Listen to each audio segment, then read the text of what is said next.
This is part 2 of the fundamentals of layering inside Photoshop. So if you haven't watched part 1, I'd highly recommend that you go back. However, you're welcome to use the files provided to just carry on from the get-go. As always, just check that you're inside the same workspace, Window Workspace Essentials, and reset if there's any difference.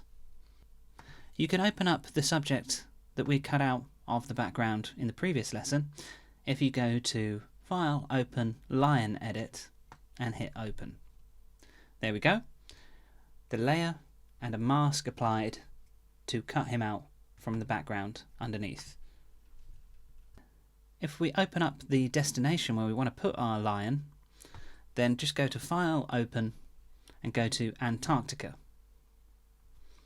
There are a few different ways to get this lion into Antarctica.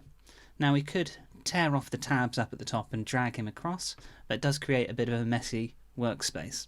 So a simpler method, if we right click or control click on the layer itself inside our lion edit PSD, then we can hit duplicate, fourth option down. Here you get a little dialog box which allows you to copy this. The default behavior is that it will layer up on top of itself inside the same PSD. However, we can change the destination document down here to anything that we've got open. If we go down to Antarctica.jpg and hit OK, then it will transfer our lion JPEG in the background of Namibia and the mask that we applied on top and import him exactly as we see him here. So if we go over to Antarctica now, there he is. Now if we want to move him around and position him and scale him correctly, then we just go to the top tool, the Move tool. It doesn't look like we can do much at the moment other than just move him around. By default, the Move tool will hide some of its functionality from you. Up at the very top in our parameters, we can see this tick box that says Show Transform Controls. If we click this, we'll have a lot more control over what we can do with the size and scale and transformation of the lion. The transform controls up at the top allow you to do things such as rotate, transform any individual anchor point, but you'll notice in doing so, the default behavior is to allow free control over vertical and horizontal, so you can get a very, very slim line or a very, very squished line by accident. If you hold down Shift instead, it'll allow you to scale regularly. However, there are other hazards. I'm going to shrink this lion down to preposterously small and press Enter to accept the change. Now I'm going to try and scale him back up to where he was. You'll notice he's become blurry and lost a lot of detail. This is because, just as I said in previous lessons, it's easy to make big things small, but small things to big will always need to compromise and it will lose intelligibility in the image. So instead of doing this, you can do one of two things. You can be decisive and stick with your decision when it comes to scale and know that you get it right first time, or you can convert this into a smart object. A smart object will continually scale, it will keep it in the quality that it is now, but it will allow you to scale it without destruction of the original image. To do this, it's very simple. We would just right click the layer and convert to smart objects. Now you'll see it has a different icon down at the bottom, but no matter how many times we scale it, move it, squish it, so if we go down to preposterously small, so a lion off in the distance, and then we come all the way back up, you'll notice it hasn't lost any quality. This is one of the many uses of smart objects, and we'll leave this on today. What you will notice is that it has destroyed your ability to mask on here. If you double click, then you have the option to go inside the file to make changes to your layers that form your smart object. Once you've made your changes, you can just exit out of it, save your changes, and return back to the smart object as a layer on top of your background. quite complicated. If you don't get that, don't worry about using a smart object. It's perfectly fine to use it as a layer with a mask on top of it. Either way, get your line onto this iceberg and scale it down. Don't need to go too small. We'll zoom in a little so we can see how he's sitting. Pause just on this little peak here would work for me.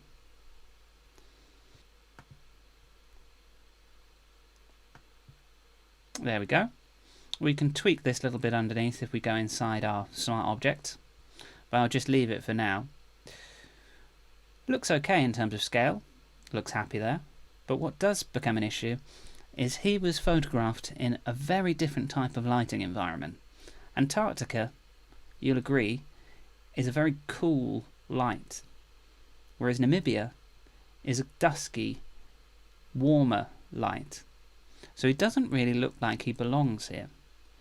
So what we could do is put an adjustment layer on top of this. We'll do this the silly way first, and then we'll do it the correct way.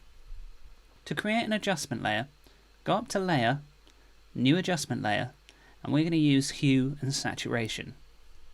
If I click Hue and Saturation, we will see this little dialog box, and we can call it Light Tweak, or anything you like.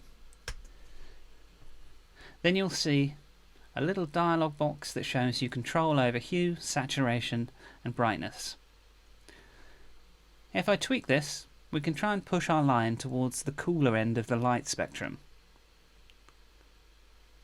And he certainly goes bluer, but unfortunately, so does everything else. It rotates along this colour wheel that we have here. So we're constantly playing catch up. As soon as we've got our lion looking a little cooler, we now need to go more towards the deep blues. As soon as we do that, we now need to get a line that looks more purple. As soon as we do that, we now need to get a line that looks red. And we're constantly playing catch up with ourselves.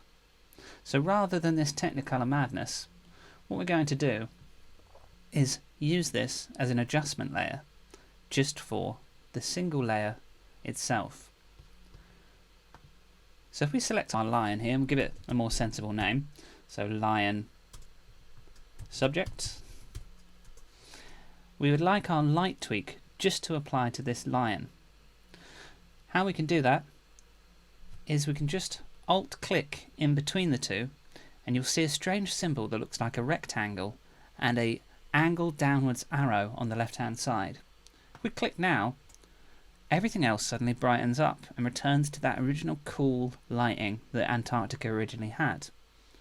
What's happening is this has transformed the adjustment layer into a clipping mask, which means that it is just affecting this one layer underneath. And I can prove this by double clicking the adjustment, the little symbol just over here, and rotating around the hue. It'll look farcical, but you can see that it is just affecting the lion and nothing else. If you wanted to create one of these by default, and I'll just remove it for a second, when you create your new adjustment layer, Layer, New Adjustment, Hue and Saturation, the sensible thing to do, click the little tick box underneath, use Previous Layer to create Clipping Mask, and it'll look underneath the layer, and use the layer below as the sole source of the pixels that it's going to manipulate with this adjustment.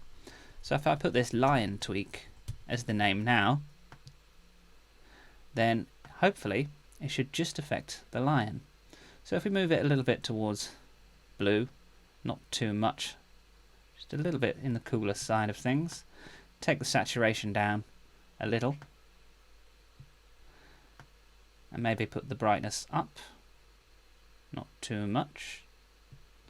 Then we can turn this adjustment on and off, and now you can see he's a little bit more at home in terms of the lighting balance. There we go, that's better. Not a perfect fix, but something that certainly sells the image a little bit more. We could probably spend a bit more time getting rid of this shadow underneath.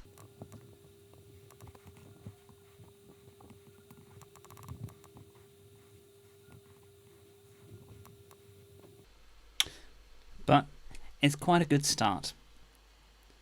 So hopefully with these two lessons, you can see how we can extract a selection out of an image and transfer it into another image for compositing. We've looked at some more sophisticated things, such as using masks to prevent damage to images and to allow you to reverse your decisions while extracting information. And we've also looked a little bit at smart objects to prevent them from losing quality as you scale and apply multiple transformations to them.